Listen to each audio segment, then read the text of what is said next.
So within the container, I decided with this one, just a model, to go with Carol Sanford's The Self-Determination Theory of Knowledge Framework. So this is from her book, No More Gold Stars. Genius, genius. But I think it's her best work. Others have different ideas, but it's Carol, so she's amazing anyway. So a tetrad from a triad is how you map a living being, but a tetrad is more how you map a process, and it's how you hold the complexity of all of life from an outside awareness way where we are spotlighting creatures and get lost in the weeds.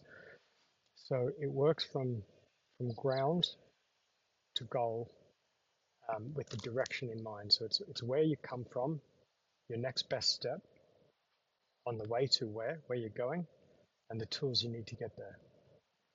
So this framework is really, it's quite deep actually. In the sourcing mind, it's not just like, okay, so we got this group of people.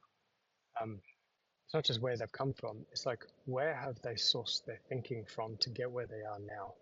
So like, it's the evaluation of the social programming and everything and all the values that they've ever held. It's like a total opening up of the head and investigating, well, why do you think like that? What's this? What's that? And everyone getting to that, not just to get to the bottom of where they resource all their stuff from, but more of so that they develop the capacity to understand how to help others source their thinking. So it's a very, very powerful start. Um, Systems intelligence, the next best step is like on the goal. Yeah, the next best step is um, understanding that living systems have an innate intelligence, and that if we harmonize and we respect and we consciously work with living systems and understand their intelligence, then we will be best guided on how to move next. So it's bringing ourselves back to the living world, back into the conscious moment, and then going from there, as opposed to um, we've got a problem with affordable housing, we need to build more housing. We've got a problem with the river, we need to clean the river.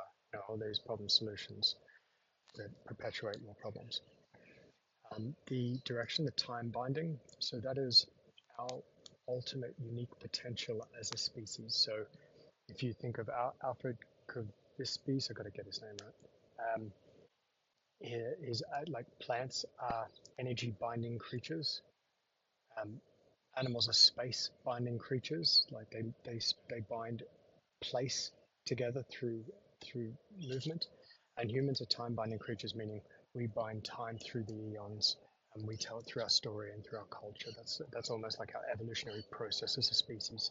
So that's our highest unique potential of what we can aim towards. So if we're always aiming towards that, and our next best step is to work through more living systems and understand the innate intelligence of nature, it's a good sort of way to be it's a good source to be coming from. And the last one, long thought process. This is the instrument, this is the tool. So that's again coming back to every single individual. We are all unique. We've all got our own unique genius in our core process. And when we understand and do the work to understand our core process and our unique essence, we can then look towards our own potential. And within all this work, it's not prescriptive. We've got this job to do. It's like, how can I flower in my own genius through a long thought process, being like um, the one Carol calls it like a profound question, that thing that drives you, that you all your work sort of, it's the coat hanger that you hang all your movement on. And mine is it really within this field of regenerative development, how far can we go?